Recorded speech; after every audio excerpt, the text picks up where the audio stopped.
So we've talked about why it's important not to just buy the internet plans, and I feel there are some good internet plans, but they're just not as They lack thorough. information. Correct. So what we want to do is we actually want to take you through a set of our plans that we have our architect draw for us. Shout out to Rob. And let's take a look at how detailed his plans are. So this is the first page, which is just the overview of the house that we're building. And it has your general notes on there. Let's look. Title sheet.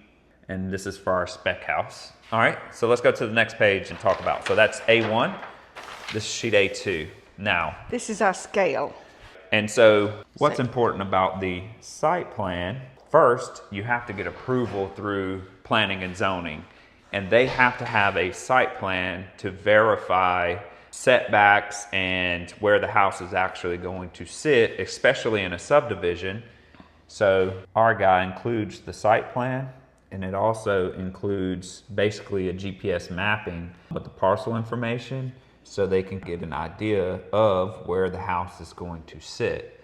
This is the parcel info. This is just to ensure again that planning and zoning has a clear idea of where the house is going to be, and that you can fit it on the lot, and that you're not going to violate any of the setbacks. This one is our actual plan. So this is our sheet A3. This is probably the page we use the most, just because it has the dimensions. And then our, right here for our estimator, it's got our heated and cooled garage, front porch. So basically we bid on houses on a square foot basis, but there is a difference between the heated and cooled and the under roof square footage. So we try to break this down as best we can.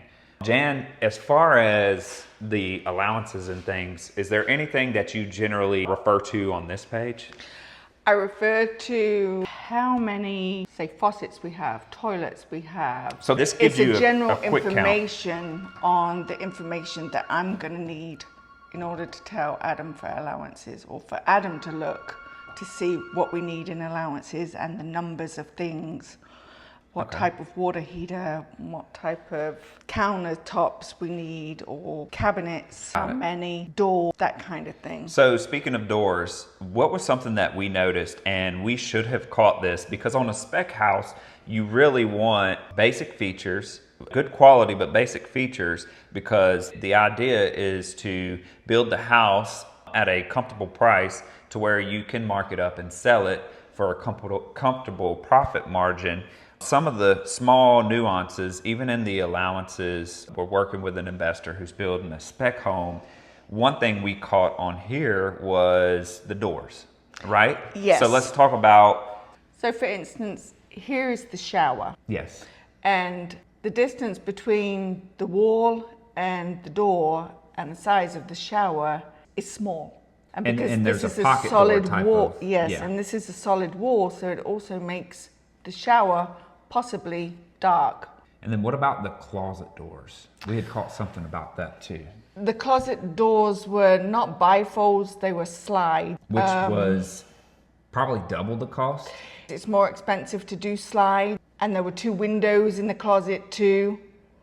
They weren't... Also makes it harder to build your shelves or do a closet system in there because you're taking up space. And one of the things that you want to make sure of on a spec home, and even in a custom home, is you're always talking about budget and always looking at areas and ways to save money. So this was a lesson learned that we should have caught in the beginning. As far as the doors, we don't necessarily pay too much attention because we typically will get a 6-panel good quality door, but we didn't catch the fact that those closet doors in the master were definitely way more expensive, and that's not what we want to hear or the investor wants to hear. So let's go to our next sheet. This is where we start to look at the elevation. Different sides of the house. So what we have here is our front elevation, and it has all the dimensions. It has some details of note that, Jan, can you, like the shingles and stuff like that, right?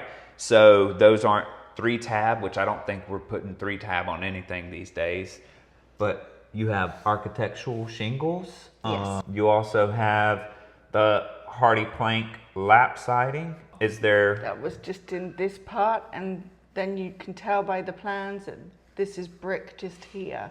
And So then, it's just the front that was plank hardy. so talk to me about when you're looking at these elevations and you're looking at, say for instance, cost for allowances, right? So we have an allowance for doors and windows and things. Is there anything that you see on this plan that could cost more money than it should?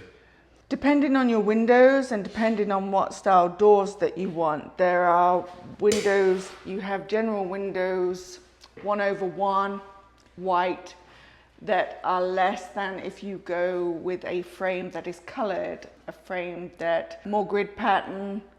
So for instance, we have a house that we're doing with a black frame on the outside, white frame inside, and they're grid. They're going to be more expensive than our general 1/1 window that's white vinyl.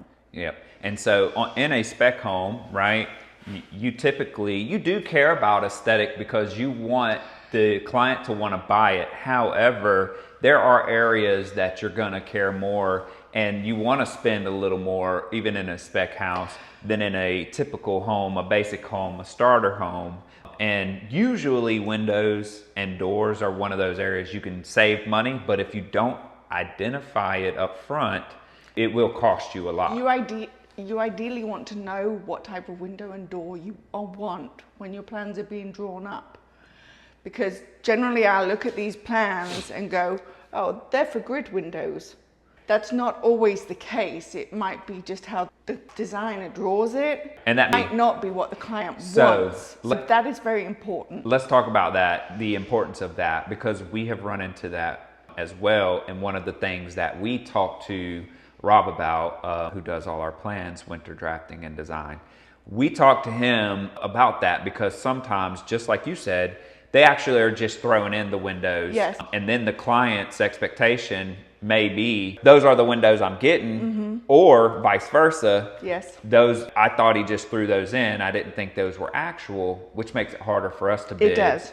And harder for you to talk through the allowances. So you're saying to avoid any confusion, you really should put the proper information in the plan. What type of windows you want, what type of doors you want. The more information Rob has to draw your plans, the less communication issues there are with us looking at the plans. We do as much as we can to talk with the client and to get as much information.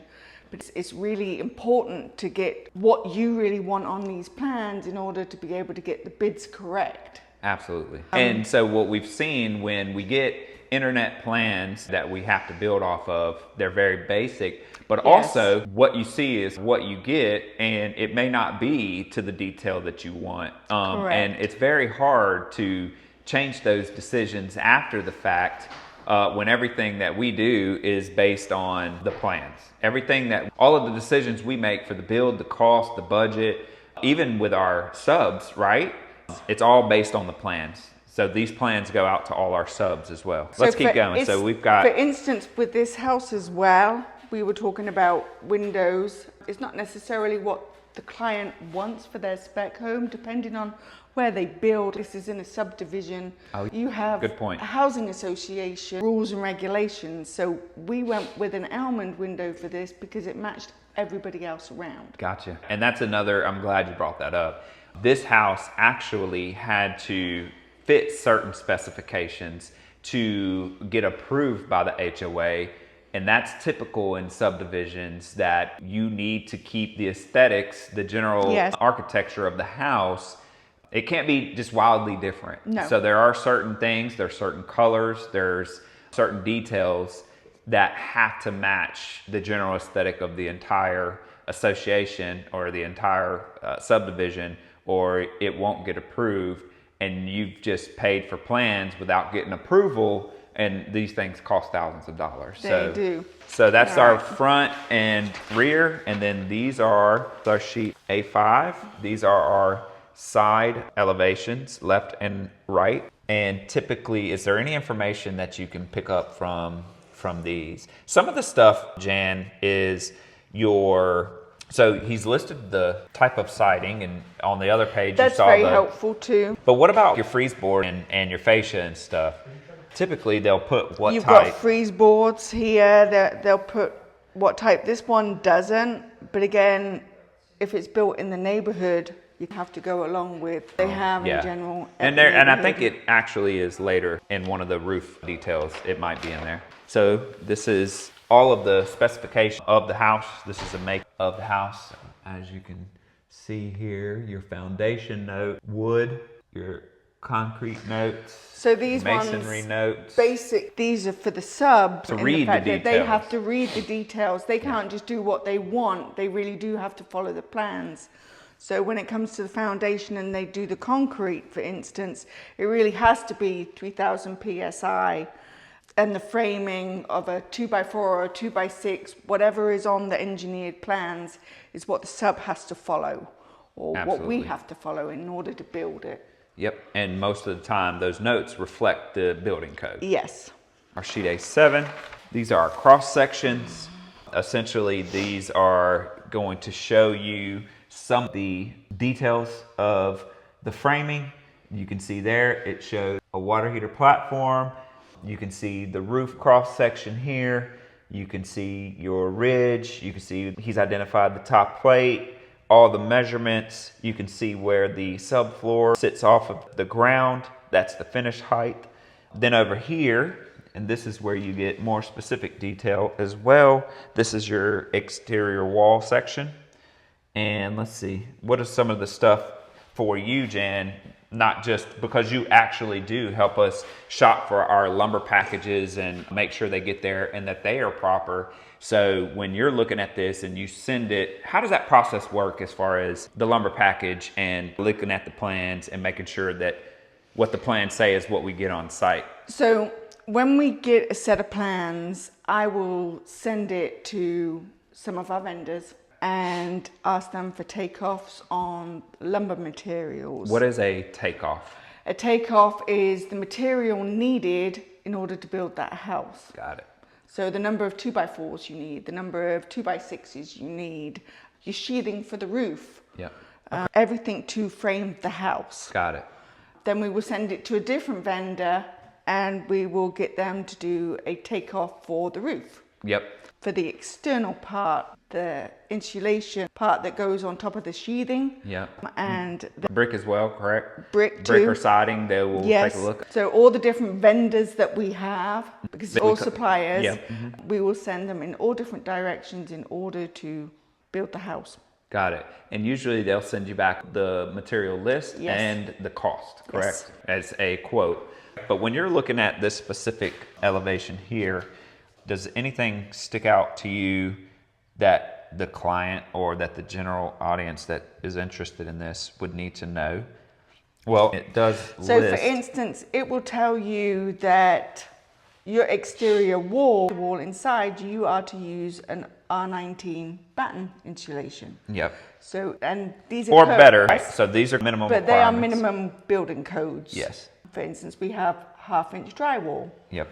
that they've got crown on the top for their interior trim. Yep. And you What notice else? it's a 5/8 on the ceiling, right? Yes. And then the 1/2-inch walls. right. And then there's something else I see here. Crown molding. Yep. That obviously will go around the top. These are 2x studs. It doesn't say if it's a 4 or a 6, so I have that'll to be referred to the delve notes. deeper into the notes for that. That we have a 1/2-inch zip system for the roof. Got it. What else? Let's see. What's on the next one? One of my So favorites. now we're getting into the interior. So this is the sheet A8. This is our schedules right here. This is one of the things that I love about using Rob is that he does a very good detail on the schedules, which matter so much when it comes to budget. So then it's tied into your wall elevation. So this list over here is based on these elevations. So let's talk through that piece, Jan. So with the cabinet, Rob draws, or your draftsman draw, where your cabinets go and what will fit. Yep. Clients sometimes get hung up about this. That's again why, if you know what you really want and your plan, then obviously have him draw it in. But sometimes he just puts them in general so you see them. And so for us, as long as the dimensions, so where that starts to come into play is dimensions. When we do the design of the kitchen or the utility room or the laundry. Yes, because of plumbing layout, all of those stub outs in a master, the way that is designed, and if our sub gets that and sees that, right, those stub outs need to be precise, especially when it comes to cabinetry, That's right? right. And so what we generally would do is once the house is at the phase that the drywall is finished, even though we have the dimensions, we still like to go and put a physical measuring tape on them before we start drawing our kitchen plans or utility plans or finalizing the design with the client to exactly what they want. Do they want drawers? Do they want cupboard doors? Do they want pullouts? And so in the schedule here, what information can the client see on our schedule? So for instance, C1 here is a 3-drawer base. Where's my C1? So in the middle of the vanity, that's what they have. Yep, and it shows the dimensions as well. That's right. And it's basically a running list of cabinets. What cabinets these pictures are. Gotcha. Windows, right? And doors. Yes. And sometimes we take this stuff at face value, but what we've learned is what you just talked about. Go and double check and remeasure. Before ordering, we will always go and check the number of doors. We will always check the measurement of the doors. Things do change when framing. Well, let me ask you this. Can a client change their mind on cabinets? Yes. And they're usually, again, this is a rough idea with measurements. So when we're bidding, we're going to bid to this style. We're going to bid to what's here. However, as we get knee deep in the project, when it comes to actually picking out cabinets and different things, we have one line that we use. But other than that, we're going to do what? Send them to a vendor? We can send them to various vendors that we have around in Baldwin County. So how does that work though? Do you send them these plans? Generally the client, if they don't want us to do the cabinets or the line that we have here, then they can take their plans. If it's not our line, they will go to a local vendor, kitchen and bath store or where. Okay. And then, so they'll take these plans and go meet with a kitchen and bath design specialist that we would refer them to. And then they'll sit down and they'll get the kitchen designed the way that they want, with the cabinets that they want, with the line cabinets. Now, when it comes to that though, they can't totally go off track with layout, correct? Because of how we've bid and because of how we have framed this house already, typically it's hard to change dramatically the layout because of the cabinets. Or talk to me about that. I'm going to say this is the part that I like. If we do our cabinets and use our design here, not only do we go off the plans, we talk to the client, but we also go and do a physical measure. If the client takes them to an outside vendor, they don't do the physical measurement. They're literally going off the plans. They're going off of these exact numbers. So if any of the plumbing has shifted a little bit, or that they have changed their mind from the plans, that will be on the homeowner to be able to give them all that information. Got it. And look, cabinets are expensive. They are very expensive. You can run into real issues if the measurements are off, even a ½ inch. Yeah. It's a big deal visually as it pertains to your cutouts, as it pertains to plumbing, electrical, light placement, as it pertains to the countertop installation. Yes. There's so many things. So your cabinets need to absolutely be correct. For instance, this final measurement here, 911, is not going to be 911. It's actually going to be 910 because you have to take into consideration your ½ inch drywall that you are going to have on your studs. Perfect. So let's move to the next sheet. This is our sheet A9. So this has our electrical layout. Awesome. And he does. So sometimes you won't see these types of things in the plans. The schedule we just showed you, people won't include that, especially in the internet side of things when you just buy basic internet plans. No. The electrical plan most times is included as a part of the main floor plan, but Rob does, again, a great job of breaking these out, and he does a schedule for all the fixtures as well. And then plumbing. Now he doesn't do it for all of them, but on this one he done a plumbing layout for us too. And a schedule, which helps with the budget. But Jan, for your side too, as one of our project managers, you're always looking at budget. You're always looking at materials being ready, materials being on site when the subs are ready. Yes. So talk to us about how important it is, because the electrical and plumbing layout, if they put the plumbing, they put the toilet, even 6 inches from where it's supposed to be, that could be hugely detrimental, right? It can be. For instance, your toilets here, there are building codes that you have to adhere to. So, for instance, if the toilet had changed, say they did away with this door and the toilet had changed and went over this side a bit, there would be a distance that... Doesn't meet code. That's it. And then sometimes it'll still meet code, but the aesthetics are wonky, right? Yes. So, and those things, like your rough plumbing is done in the slab. So like for our plumbing is done in the slab, if it's depending on the size vanity that you choose, you have to allow for the fact that the plumbing is where the plumbing is. You might possibly be able to change it slightly and move the plumbing, but not... But this is money. Because exactly. if Every change order that you do ends up money. in more labor, more materials. So that's why it's really important to get the plan right from the very beginning. You can do change orders. And we do, throughout the build, we do change orders. But it is and even important. sometimes with electrical and plumbing, they need to move. After we do typically a walkthrough after the rough framing portion. Yes. Okay. And a walkthrough when we go to do electric as well, Ooh. that the switches are where they want them. Gotcha. Sometimes they want to be able to change the switches. It's really hard to visualize your switches or based on flat plans. Yep. That's the nice thing about being able to walk through to your home when it's framed, is you can walk through the door. Generally, you want your switch on the side that your door doesn't open. Right. You don't go behind the door. Got it. Sometimes that's overseen. So when you get to do your walk through, you might go, oh, well, no, hang on a minute, I was going to have a microwave there, but I don't have an electrical socket. So things like that change. Got it. All right.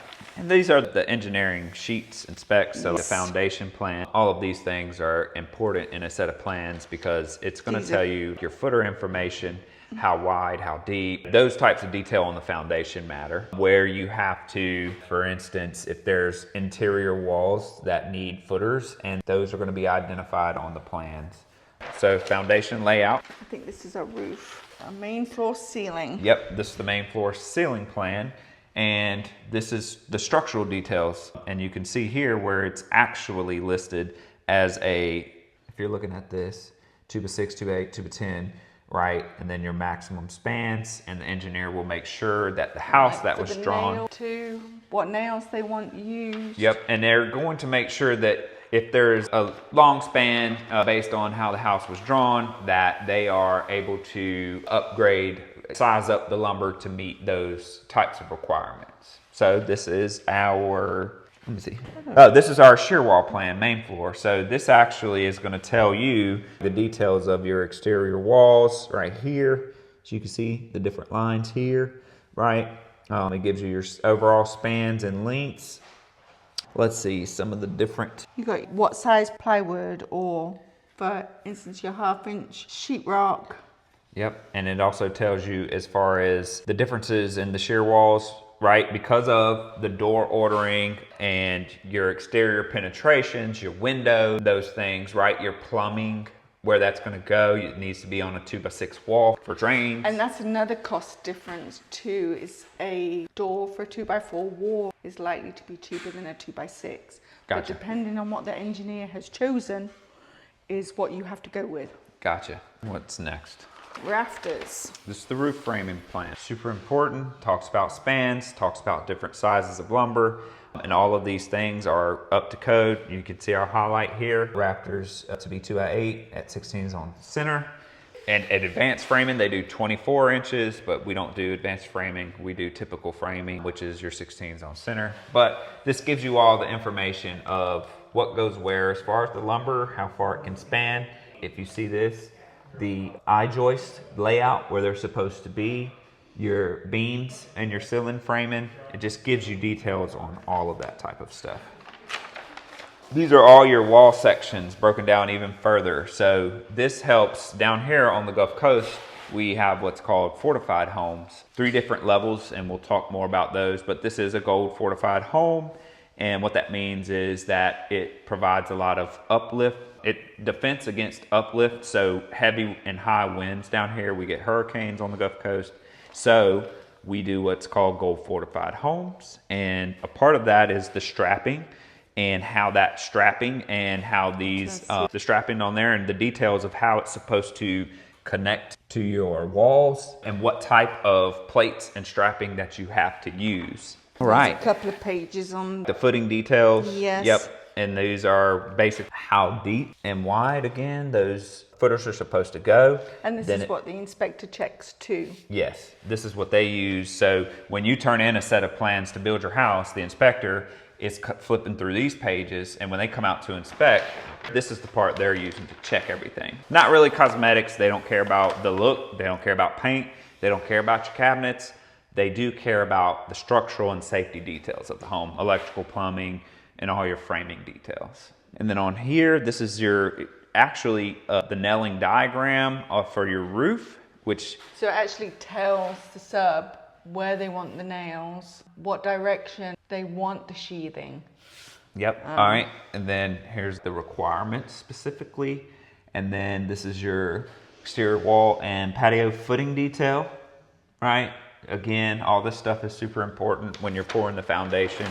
Then again, these are your windows and doors, how they're built. Strapping information. Yep. See those with straps? Your fortification from the base and then from the door all the way up to the next level, and then it's from all your connected top plate, for wind uplift. Has to be from the base all the way. Yep, connected from the bottom plate up all the way through, and then there's connections into the rafters and into the ceiling, different beam details. Again, just more structural details of how to build out the garage, how to strap the garage, different things like that.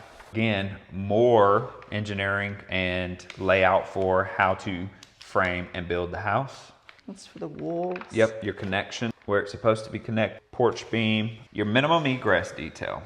That's pretty important to talk about because there are safety requirements as far as how high or low your windows are, the opening of the windows, and those types of requirements matter when it comes to building and framing a house. Especially and also, on the second floor, if you have a second floor home, yep. Egress will apply. And then, so a lot of this for the common people and the client, they're not paying attention a lot of times to a lot of the engineering details of a home. It's a lot of boring writing, but we want to take you through our detailed plans.